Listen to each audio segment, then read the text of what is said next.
maintenant un des moments que vous attendez tous. De toute façon, vous attendez toujours tous les moments de cette nuit. Celle-là, je ne peux pas vous la donner parce qu'elle m'a été offerte par un des membres de ma famille. Oui, vous en aurez plein, je vous promets, j'en ai plein. Voilà. Plus tard, si vous restez, voilà. On ne sait jamais ce qui peut se passer. Vous vous rendez compte quand même qu'il y a des gens qui passent leur vie à chercher des extraits et des bandes annonces comme ce que vous avez vu. Hein. Faut les applaudir.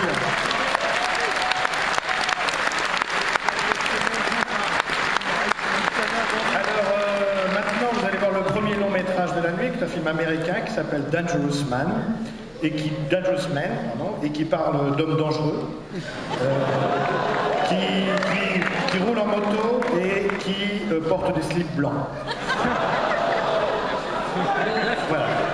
Et pour nous en parler plus précisément, un spécialiste qui doit être dans la salle, François Kahn, et je lui demande de monter sur scène pour vous parler du film. Il est où? Il est là. Ça va? Bon, on m'a prévenu il y a 5 minutes que je devais parler, donc je vais essayer de défendre le film. Donc vous allez voir un truc qui est resté invisible pendant 10 ans, qui a été en tournage pendant 25 ans.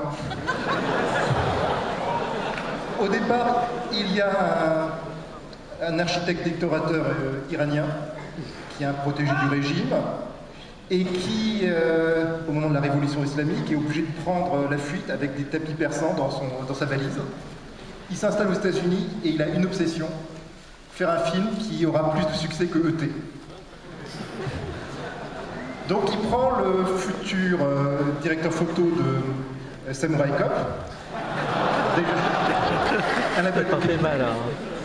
Et il imagine une histoire de sombre vengeance avec une femme dont le fiancé a été sauvagement assassiné par une bande de bikers. Et il va donc essayer de tourner ça avec un tout petit budget. Il tourne quelques semaines, les fonds manquent. L'actrice est nourrie avec 2 hamburgers par jour, c'est le budget, plus 10 $, c'est ce qu'elle gagne pour le tournage. On interrompt dès qu'il est à court de fric, il reprend. Et au bout de 2-3 ans, à ce rythme-là, l'actrice se casse la jambe pendant le tournage d'une scène. Elle n'a pas d'assurance, elle quitte le tournage. Lui se retrouve avec 40-50 minutes d'images à peu près utilisables. Et ce qu'il va faire, c'est attendre 10 ans.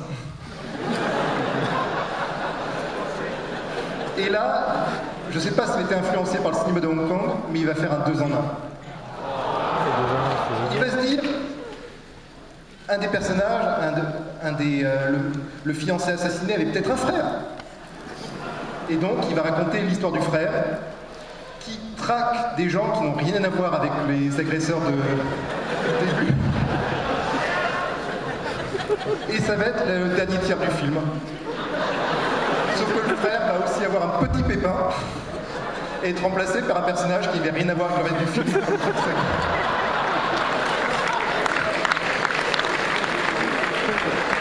Donc,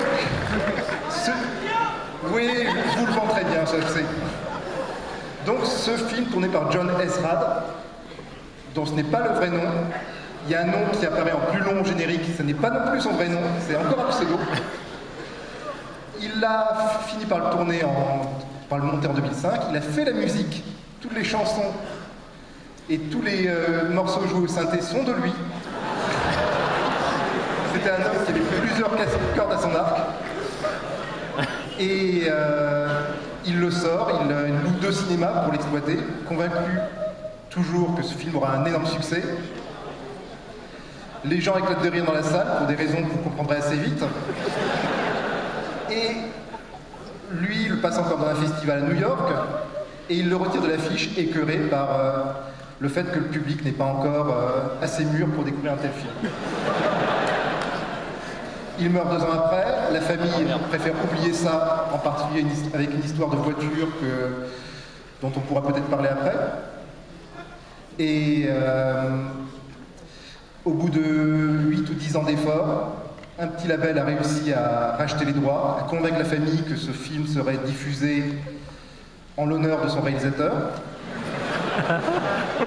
Et donc, c'est sorti aux États-Unis il y a 1 an ou 2, ça arrive maintenant en France.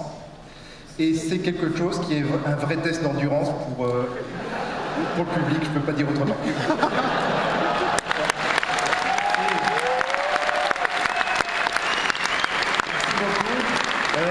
Donc on lance le film, à la suite du film il y aura un entracte et avant chaque séance il y aura des jeux concours, des quiz comme on dit, organisés par l'équipe de Nanarland et vous pourrez gagner de nombreux lots. Voilà, bonne projection.